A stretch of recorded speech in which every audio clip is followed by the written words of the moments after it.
El guardagujas, un cuento de Juan José Arreola. El forastero llegó sin aliento a la estación desierta. Su gran valija, que nadie quiso cargar, le había fatigado en extremo. Se enjugó el rostro con un pañuelo y con la mano en víscera miró los rieles que se perdían en el horizonte. Desalentado y pensativo, consultó su reloj, la hora justa en el que el tren debía partir. Alguien salido de quién sabe dónde le dio una palmada muy suave. Al volverse, el forastero se halló ante un viejecillo de vago aspecto ferrocarrilero. Llevaba en la mano una linterna roja, pero tan pequeña que parecía de juguete. Miró sonriendo al viajero y éste le dijo ansioso su pregunta. «Usted perdone, ¿ha salido ya el tren? ¿Lleva usted poco tiempo en este país?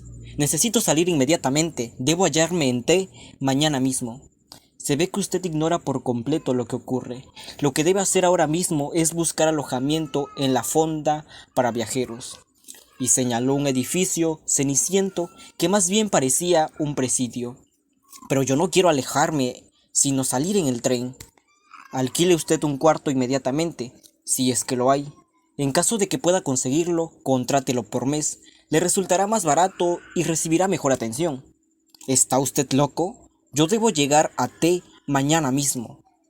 Francamente debería abandonarlo a su suerte. Sin embargo, le daré unos informes.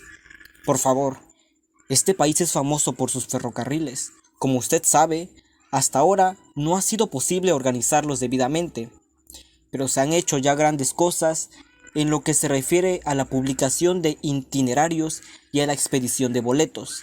Las guías ferroviarias comprenden y enlazan todas las poblaciones de la nación. Se expenden boletos hasta para las aldeas más pequeñas y remotas.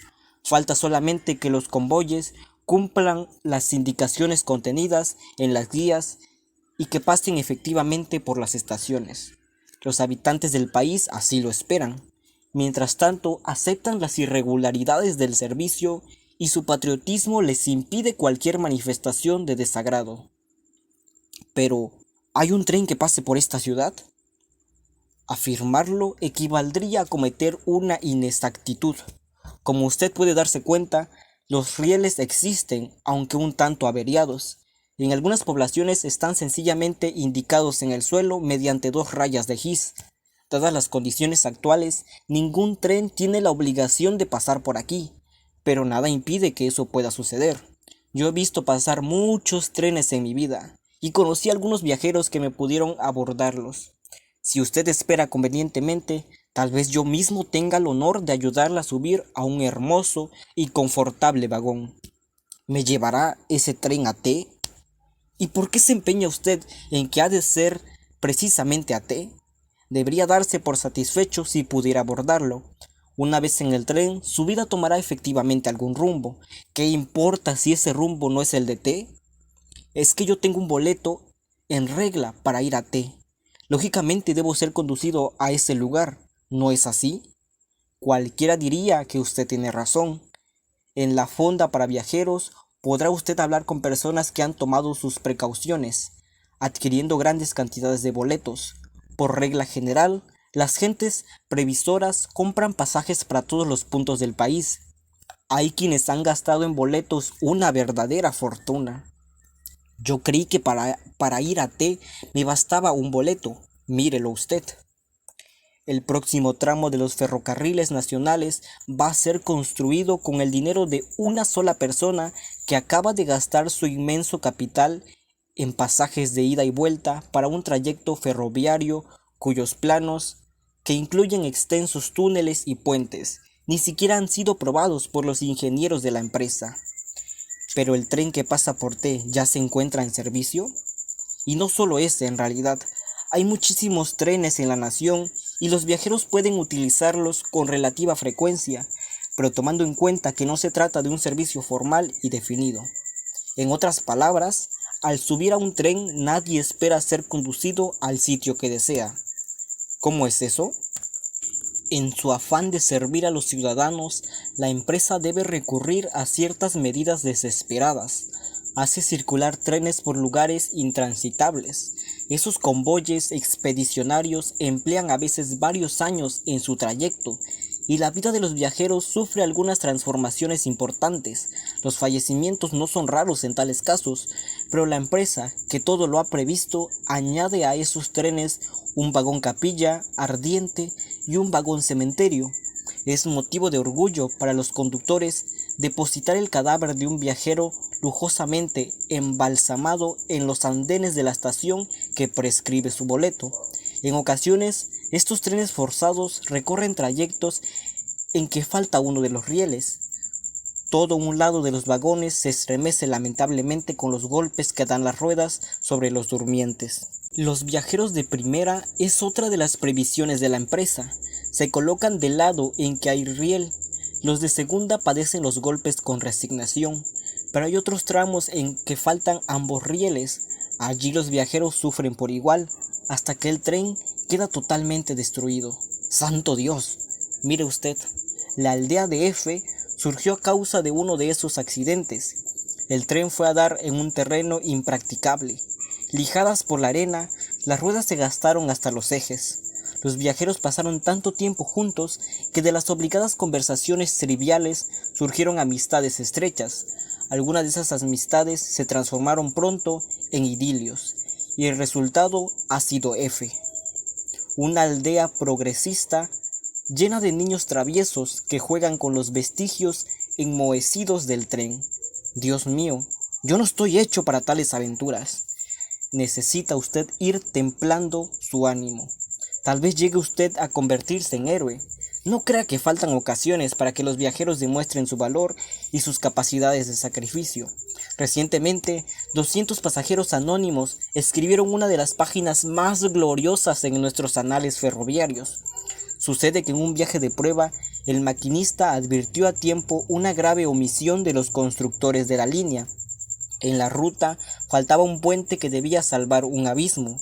Pues bien, el maquinista, en vez de poner marcha hacia atrás, arrengó a los pasajeros y obtuvo de ellos el esfuerzo necesario para seguir adelante.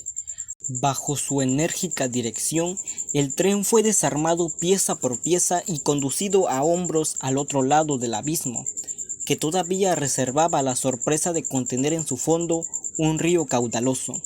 El resultado de la hazaña fue tan satisfactorio que la empresa renunció definitivamente a la construcción del puente, conformándose con hacer un atractivo descuento en las tarifas de los pasajeros que se atreven a afrontar esa molestia suplementaria. Pero yo debo llegar a T mañana mismo. Muy bien, me gusta que no abandone usted su proyecto. Se ve que es usted un hombre de convicciones. Alójese por de pronto en la fonda y tome el primer tren que pase. Trate de hacerlo cuando menos. 1000 personas estarán para impedírselo. Al llegar un convoy, los viajeros, irritados por una espera demasiado larga, salen de la fonda en tumulto para invadir ruidosamente la estación. Muchas veces provocan accidentes con su increíble falta de cortesía y de prudencia. En vez de subir ordenadamente, se dedican a aplastarse unos a los otros. Por lo menos, se impide para siempre el abordaje, y el tren se va dejándolos amotinados en los andenes de la estación. Los viajeros, agotados y furiosos, maldicen su falta de educación y pasan mucho tiempo insultándose y dándose de golpes. ¿Y la policía no interviene? Se ha intentado organizar un cuerpo de policía en cada estación, pero la imprevisible llegada de los trenes hacía tal servicio inútil y sumamente costoso.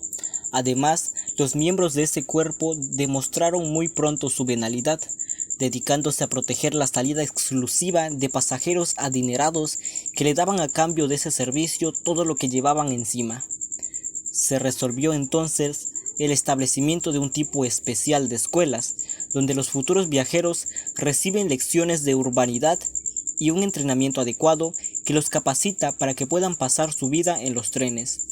Allí se les enseña la manera correcta de abordar un convoy, aunque esté en movimiento y a gran velocidad. También se les proporciona una especie de armadura para evitar que los demás pasajeros les rompan las costillas. Pero, una vez en el tren, ¿está uno cubierto de nuevas dificultades? Relativamente. Solo le recomiendo que se fije muy bien en las estaciones. Podría darse el caso de que usted creyera haber llegado a T y solo fuese una ilusión. Para regular la vida a bordo de los vagones demasiado repletos, la empresa se ve obligada a echar mano de ciertos expedientes. Hay estaciones que son pura apariencia, han sido construidas en plena selva y llevan el nombre de alguna ciudad importante, pero basta con poner un poco de atención para descubrir el engaño.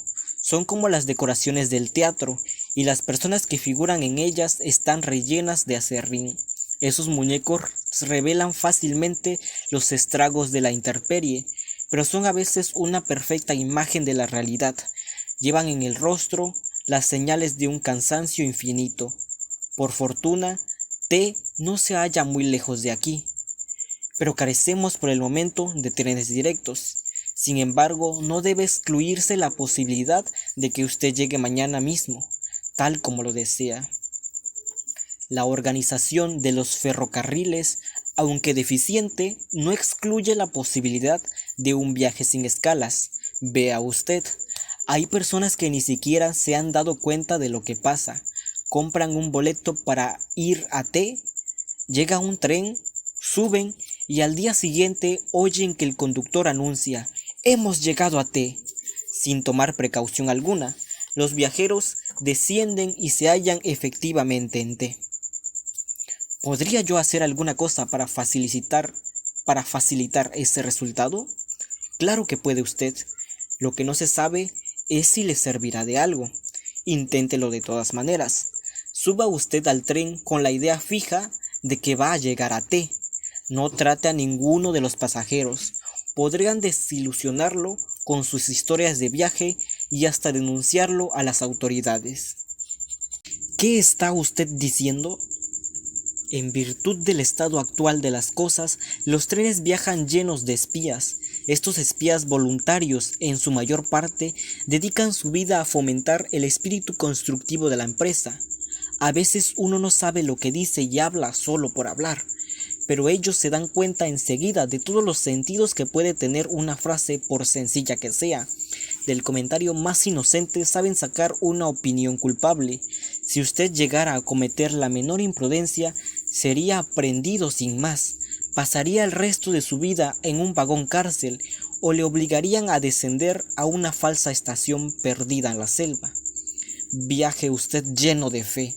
Consuma la menor cantidad posible de alimentos y no ponga los pies en el andén antes de que vea en T alguna cara conocida.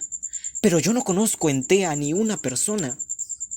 En ese caso, redoble usted sus precauciones. Tendrá, se lo aseguro, muchas tentaciones en el camino. Si mira usted por las ventanillas, está expuesto a caer en la trampa de un espejismo. Las ventanillas están provistas de ingeniosos dispositivos que crean toda clase de ilusiones en el ánimo de los pasajeros. No hace falta ser débil para caer en ellas. Ciertos aparatos operados desde la locomotora hacen creer por el ruido y los movimientos que el tren está en marcha. Sin embargo, el tren permanece detenido semanas enteras, mientras los viajeros ven pasar cautivadores paisajes a través de los cristales. ¿Y eso qué objeto tiene? Todo esto lo hace la empresa, con el sano propósito de disminuir la ansiedad de los viajeros y de anular en todo lo posible las sensaciones de traslado. Se aspira que un día se entreguen plenamente al azar en manos de una empresa omnipotente y que ya no les importe saber a dónde van ni de dónde vienen. ¿Y usted ha viajado mucho en los trenes? Yo, señor, solo soy guardagujas. A decir verdad, soy un guardagujas jubilado y solo aparezco aquí de vez en cuando para recordar los buenos tiempos. No he viajado nunca, ni tengo ganas de hacerlo. Pero los viajeros me cuentan historias. Sé que los trenes han creado muchas poblaciones además de la aldea de F, cuyo origen le he referido. Ocurre a veces que los tripulantes de un tren reciben órdenes misteriosas. Invitan a los pasajeros a que desciendan de los vagones, generalmente con el pretexto de que admiren las bellezas de un determinado lugar. Se les habla de grutas, de cataratas o de ruinas célebres. 15 minutos, para que admiren ustedes la gruta tal o cual, dice amablemente el conductor. Una vez que los viajeros se hallan a cierta distancia, el tren escapa a todo vapor. ¿Y los viajeros?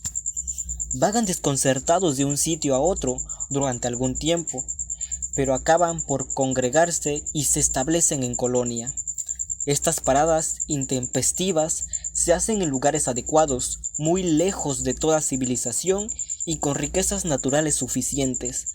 Allí se abandonan lotes selectos de gente joven y sobre todo con mujeres abundantes. ¿No le gustaría a usted pasar sus días en un pintoresco lugar desconocido en compañía de una muchachita? El viejecito hizo un guiño y se quedó mirando al viajero con picardía, sonriente y lleno de bondad. En ese momento se oyó un silbido lejano. El guardagujas dio un brinco lleno de inquietud y se puso a hacer señales ridículas y desordenadas con su linterna. ¿Es el tren?, preguntó el forastero. El anciano echó a correr por la vía desaforadamente. Cuando estuvo a cierta distancia, se volvió para gritar: «Tiene usted mucha suerte. Mañana llegará a su famosa estación. ¿Cómo dice usted que se llama?» «X», contestó el viajero.